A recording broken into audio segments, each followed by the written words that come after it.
Mr. President. It's really a pleasure to meet with you once again here at the NATO summit in Chicago. And I would like to take this opportunity to congratulate you and your country on all the progress you have made. And the fact that Georgia has been the only partner country to participate in all three partner events in this summit is a testimony to the very special relationship between Georgia and NATO.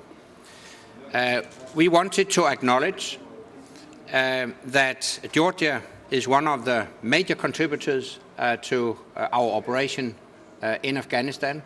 Your troops do an outstanding job.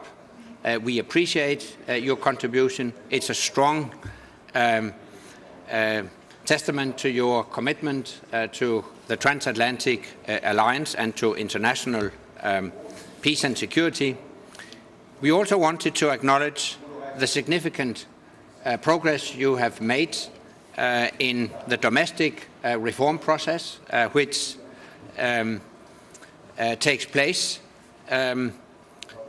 first and foremost because it is in the interest of Georgia herself, but of course also within the NATO-Georgia Commission, which creates an excellent framework for the Georgia-NATO partnership. At the meeting here in Chicago, we have reiterated from Allied side our positions when it comes to Georgia. We have reiterated that we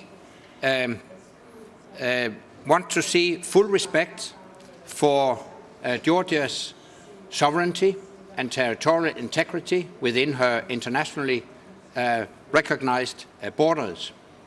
And last but not least, we have reiterated what NATO decided already in 2008 at our summit in Bucharest, that Georgia will become a member of NATO.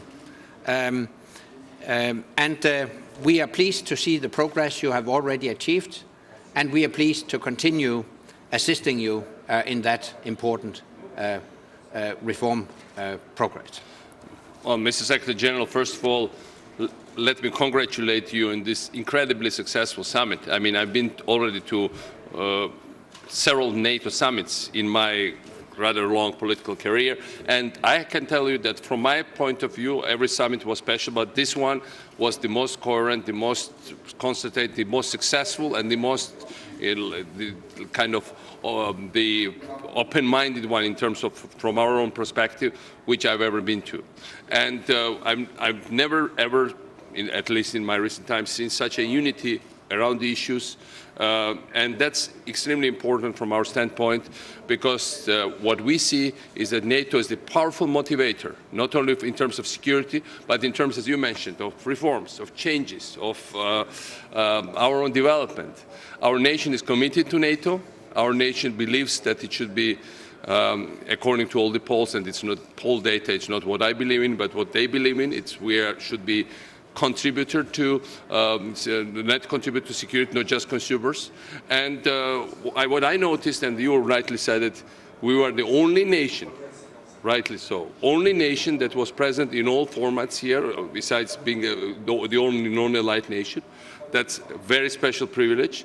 We were representing our region at the core partners meeting, which we also saw as a special privilege and acknowledgement of Georgia's role. And we also heard that the next summit will be summit of enlargement, or at least that's what some of the people have been saying here, many of the participants. And we also clearly noticed that today, also one of the most important parts of the talk was about open door policy of NATO, and talk about Georgia and the other three countries of the Balkans as future members. And this is really, for us, a geographic coup as well, because what has happened that, Georgia has been moved or somehow found itself in an informal club or whatever gathering and coordination group, because we also coordinate with each other with three Balkan countries, which certainly are strong candidates for NATO membership. And I think this is due to your concerted effort to integrate Georgia, whatever the constraints are, to help us solve the issues. And also, finally, but lastly, but no, it's not the least thing for us to underline, NATO has clear policy on Georgia's territorial integrity and sovereignty. The fact that NATO, this powerful alliance has policy on these issues is very strong incentive for us in terms of long-term development of our economy, our reforms, improving the level of life of people, our democracy, bracing for elections that will take part in Georgia, going through all the processes that will bring us, that will finally anchor us with NATO and the European and the Euro-Atlantic structures. And again, I have to underline that after you came to Georgia last year, you invited me to North Atlantic Council. After your contribution as first as Danish Prime Minister and then as Secretary General of NATO, lots of things have started to move.